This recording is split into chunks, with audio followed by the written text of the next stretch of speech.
They say love for your child is unconditional, but no one warns you what happens when that child only sees you as an ATM. I never wanted to believe my son could be that kind of person. I told myself he was just busy, just struggling, just going through one of those phases young adults go through. But over time, our conversations started sounding less like father and son, and more like a customer calling the bank. Every "Hello, Dad" was followed by a request, and every "thanks" felt like a receipt being handed back to me. So, I decided to test something I'd never dared before. I pretended I was broke. And what happened next broke my heart. It started innocently enough. My son called on a Thursday evening. I remember because the sky was dark earlier than usual, and I was sitting in my old armchair with a mug of coffee, listening to the rain against the window. "Hey, Dad," he said, cheerful at first. We talked about the weather, his job, and some TV show he thought I'd like. Then, as if on cue, the tone shifted. "So, I'm in a bit of a situation this month." He told me about a bill he hadn't expected, a problem with his car, and how his rent was due in a few days. I'd heard versions of this story before, so I already knew my role. The fixer. I wired him the money before we even hung up. He promised to get me back soon. We both knew soon was vague enough to mean never. This pattern repeated for months. Calls every few weeks, each one dressed in casual conversation, but carrying the same hidden invoice. I'd pay, he'd thank me, and we'd go our separate ways until the next bill showed up in his life. And every time, I told myself it was okay because that's what parents are for. But one night, after another of these calls, I stayed in my chair long after the coffee had gone cold. I wasn't angry about the money. I was angry about what it stood for. When was the last time he called just to tell me something good? When was the last time he asked how I was without it leading to a dollar amount? I thought back to when he was little, how his face used to light up just seeing me walk through the door after work. He'd tell me about his day, show me the messy drawing he made in school, ask if we could play catch. Back then, I was a hero just for being there. Somewhere along the way, being there had been replaced by sending money. That's when I decided to stop playing along. The next time he called, I would tell him I couldn't help. Not because I wanted to punish him, but because I needed to know the truth. Would he still call if there was nothing for me to give? The chance came sooner than I expected. 2 weeks later, the phone rang, and his name lit up the screen. I picked up, heart pounding for reasons I didn't want to admit. We talked for a few minutes, then it came.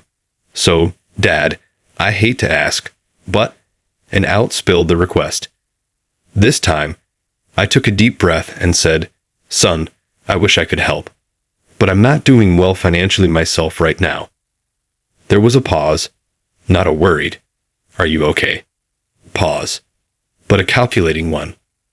"Oh," he said finally. "Well, I guess I'll figure something out." The call ended quicker than usual. No warm goodbye, no "love you, Dad." Just a click, and then the hum of the empty line. The days after that were quieter than I'd expected. No texts, no calls. At first, I told myself he was just busy, but deep down, I knew I'd pulled away the one reason he had to reach out. The silence that followed wasn't just the absence of sound. It was the absence of me in his priorities. 3 weeks later, I spotted him at the mall while I was picking up a few groceries. He was with friends, laughing, holding shopping bags from stores I couldn't afford even when I was his age. He didn't see me, or maybe he did, and chose not to. Either way, I turned and left before he could. When he finally called again, it was almost 2 months later. "Hey, Dad," he said, but his voice lacked the warmth it used to have. After a few minutes of small talk, the ask came again. I repeated my line about struggling financially. This time, there was a sigh, then a quick, "All right, well, talk to you later." The call didn't last 5 minutes. Pretending to be broke is a strange kind of loneliness. You start to see the gaps in relationships you thought were unshakable. And you start to notice who's there when you have nothing to offer. My neighbor George still waved me over for Saturday coffee. The kids down the street still asked me to fix their bikes. Emily from the youth center still brought me bread from the bakery. But my own son, absent. And that absence wasn't measured in days or weeks. It was measured in the moments he chose not to share. By the time spring rolled around, I was starting to think my little experiment had gone too far. Maybe I'd been too harsh. Maybe he really was just overwhelmed. Then one rainy afternoon, the phone rang. His name again. I hesitated before picking up. "Hey, Dad, can we talk?" he asked. Something in his tone was different this time, softer, almost unsure. I told him yes, and that's when he said, "I've been thinking about a lot of things lately. Maybe we should see each other." We met that weekend at a small cafe in town. It was the kind of place where the coffee is too strong, the chairs wobble just a little, and the waitress calls everyone honorable.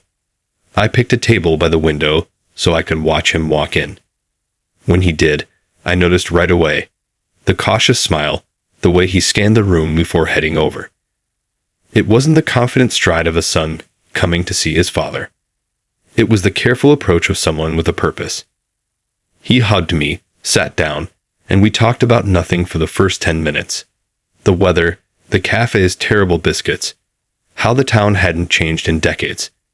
But the whole time, I could feel it hanging in the air between us, like a storm cloud waiting to break. Finally, he leaned forward and said, "Dad, things have been rough lately. I was wondering if maybe..." There it was, the real reason. I took a slow sip of coffee, keeping my eyes on him. "Son, I told you, I'm not in a position to help financially right now." His jaw tightened, and the smile he'd been holding on to faded. "It's not like I'm asking for much," he said quietly. "Just enough to get through the month." I shook my head. "It's not about the amount. It's about something else." He frowned. "Something else? What's that supposed to mean?"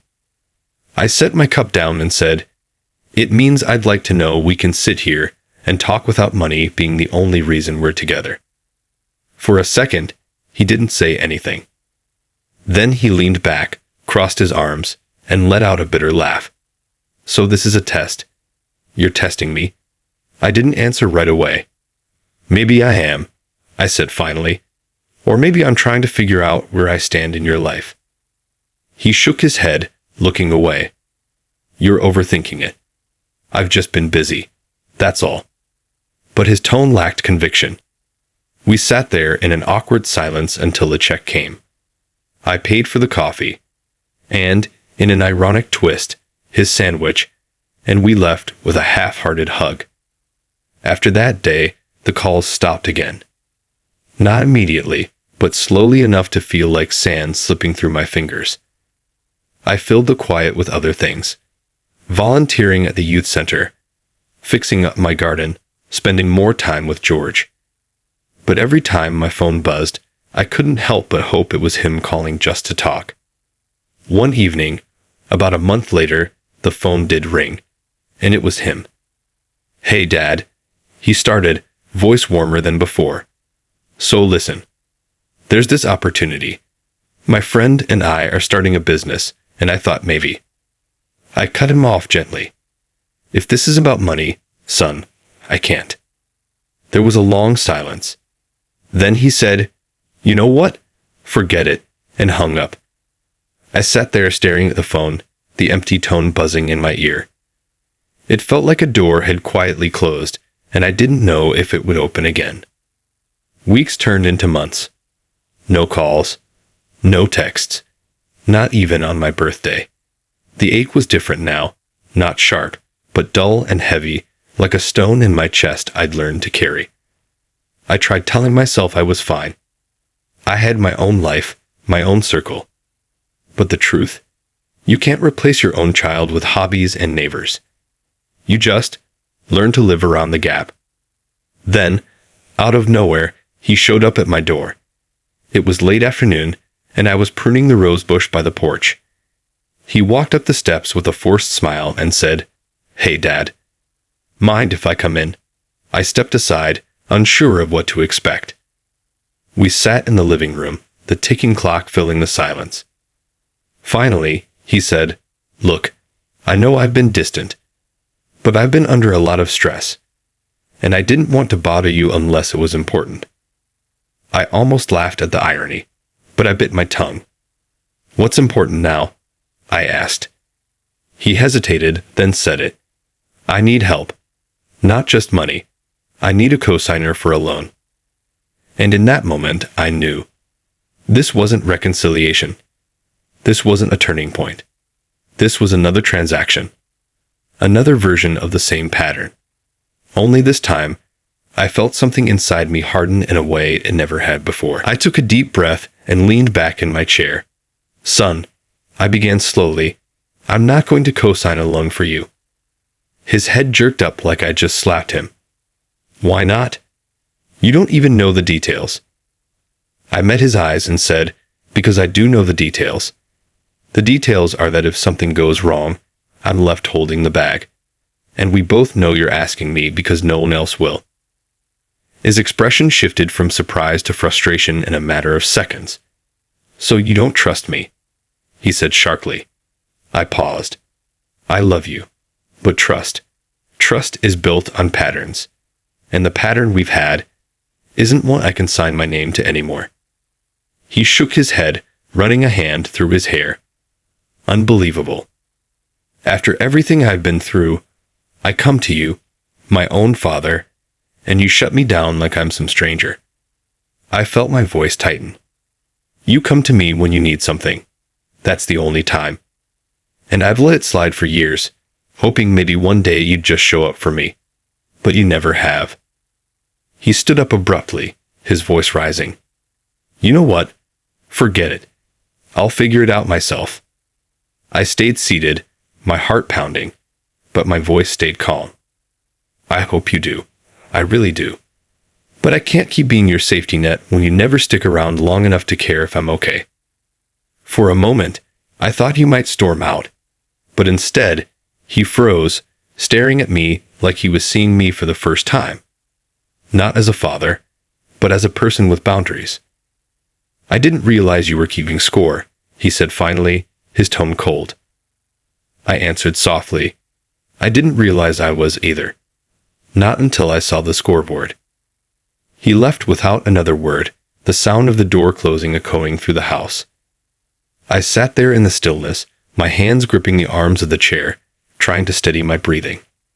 The truth is, I didn't feel victorious for standing my ground. I felt hollow. Like I'd cut the last thread connecting us. Days passed, and the silence between us grew heavier. Every time the phone rang, a part of me still hoped it would be him. Not for money, not for help, just to talk. But it never was. Friends called. Neighbors stopped by. Emily invited me over for dinner. But from my son, nothing. Then one evening, my neighbor George knocked on my door, holding his phone. "Saw this on social media," he said hesitantly. "Thought you should know."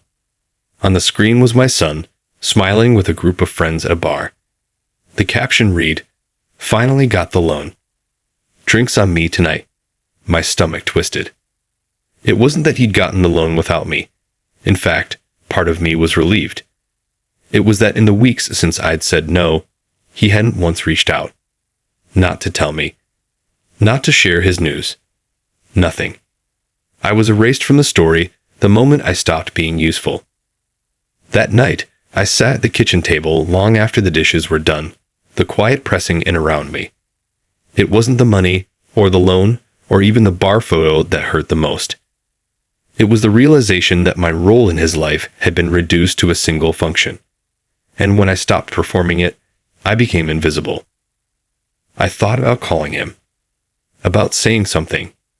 Anything. To bridge the gap. But every draft of words in my head sounded like I was chasing him. And I promised myself I wouldn't do that anymore. Not because I didn't love him, but because love shouldn't have to beg to be seen. Spring turned to summer. The garden bloomed, the youth center thrived, and life moved on. But every now and then, I'd catch myself looking at the phone, wondering if he'd ever call just to say, "Hey, Dad, how are you?" And then, one warm evening, the phone did ring. His name. My heart leaped to spite myself. I answered. His voice was casual, almost too casual. "Hey, Dad, how's it going? Listen, I've been thinking. There's this new investment I'm getting into." And that's when it hit me. Nothing had changed. I closed my eyes for a moment, letting his words hang in the air. That old familiar pattern, wrapped in small talk, then peeling back to reveal the same request. "Son," I said, my voice quieter than I intended, "is this the only reason you're calling me?" There was a pause. Not long, but long enough to answer my question. "No, of course not," he said, but the defensiveness in his tone told me everything. I leaned back in my chair, staring at the wall. "You know, I used to wait for these calls," I told him. "I get excited just to hear your voice. Now, every time the phone rings, I'm bracing myself for the ask. Do you know what that does to a person?" He didn't respond. I could hear faint background noise. Music, laughter, like he was somewhere else entirely, even while talking to me. "I'm not trying to make you feel guilty," I continued, "but I can't ignore how it feels. Every time I help, it's like hitting reset on the clock until the next crisis. And in between, silence." His reply was short. "I'm sorry you feel that way." That phrase, "sorry you feel that way," landed like a door slamming shut. I wanted to tell him I wasn't angry about the money, that it wasn't about dollars and cents, but about presence and care. But I realized I'd been saying versions of that for years, and nothing had shifted. So instead, I said, "I can't invest in anything right now. Not money, not even hope for a return. I just don't have it in me anymore." There was another pause, heavier this time. "All right," he said flatly. "I'll figure it out." And just like before, the call ended without a goodbye. I sat there, staring at my phone, the quiet ringing louder than any argument could. The next few weeks felt like walking around with a weight strapped to my chest. Not the sharp pain of a fresh wound, but the slow ache of knowing something vital had gone missing. I still kept busy, repairing the fence, helping at the youth center, sharing coffee with George, but under it all, I carried that absence like a shadow. Then, one Sunday morning, I found a letter in my mailbox. No return address, just my name in handwriting I recognized instantly. My son's. Inside was a single sheet of paper, folded neatly. It wasn't an apology. It wasn't even an explanation. It was a request, in writing, for me to consider leaving him something in my wills, so that at least my hard work would go to family. I read it twice, the words blurring on the page. He hadn't asked how I was. He hadn't said he missed me. He hadn't even signed it with love.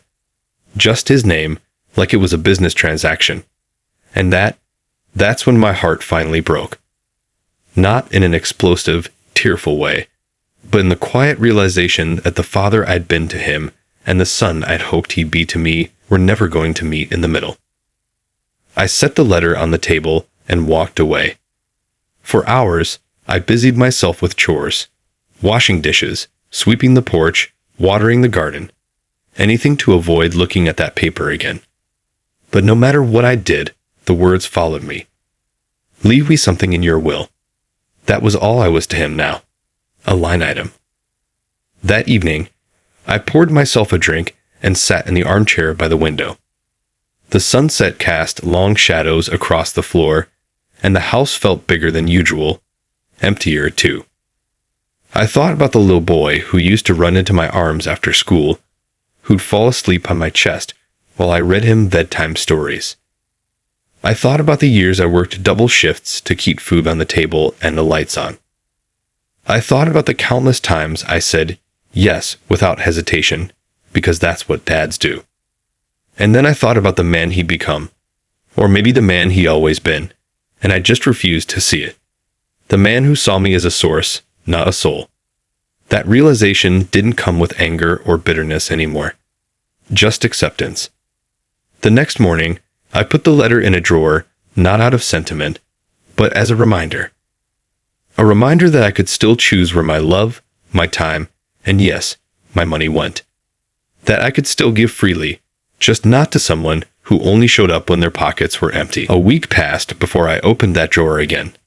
The letter was still there, folded exactly as I had left it. I read it one more time, not because I needed the words, but because I wanted to feel the truth of them sink in. This wasn't just about money. It was about being seen, or in this case, not being seen at all.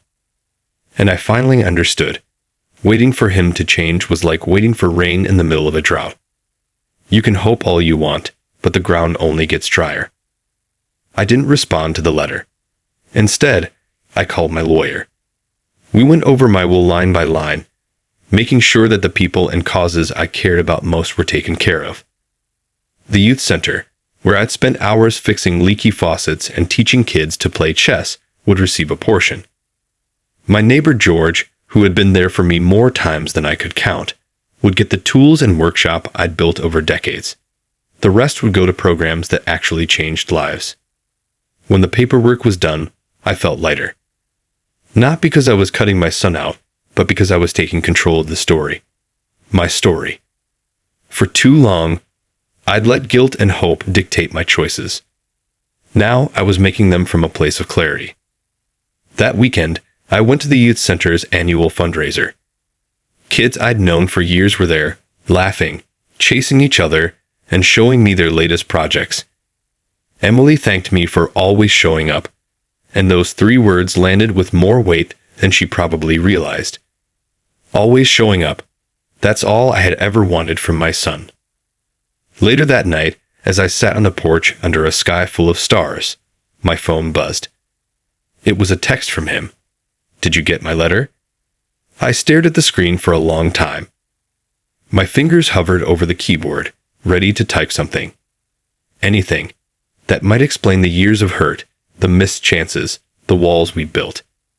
But in the end, I just turned the phone over and let the message sit there, unanswered. Silence, I realized, can be an answer too. Weeks turned into months, and while I still thought about him, the ache wasn't as sharp. I learned to fill my days with people who valued my time, not my bank account. I planted new rows in the garden, started teaching woodworking to the kids at the center, and even took a short trip with George to see the mountains. One afternoon in late autumn, I was fixing a loose shutter when a group of kids from the center ran up the driveway, holding a handmade card. Inside, they'd written, "Thanks for always helping us. You make a difference." I pinned it to the fridge next to old photos of my son. The contrast didn't hurt like it used to. It just reminded me of the different ways people can choose to show up. By the time winter rolled around, I knew I'd made the right choice. I didn't need to erase my son from my heart, but I did need to accept him for who he was, not who I wished he would be. That acceptance was its own kind of peace. On Christmas Eve, I sat by the fire, the house warm and quiet. Outside, snow was falling in slow, steady sheets. I poured a glass of whiskey, leaned back in my chair, and thought about the life I'd built, the life I still had. And for the first time in years, I didn't feel like I was waiting for anything. Because love, I realized, isn't just about giving without limit. It's also about knowing when to close the door gently, so you can open it for someone who truly wants to walk through. And if my son ever decides to knock, I'll answer. But until then, I'll keep my porch light on for those who already do.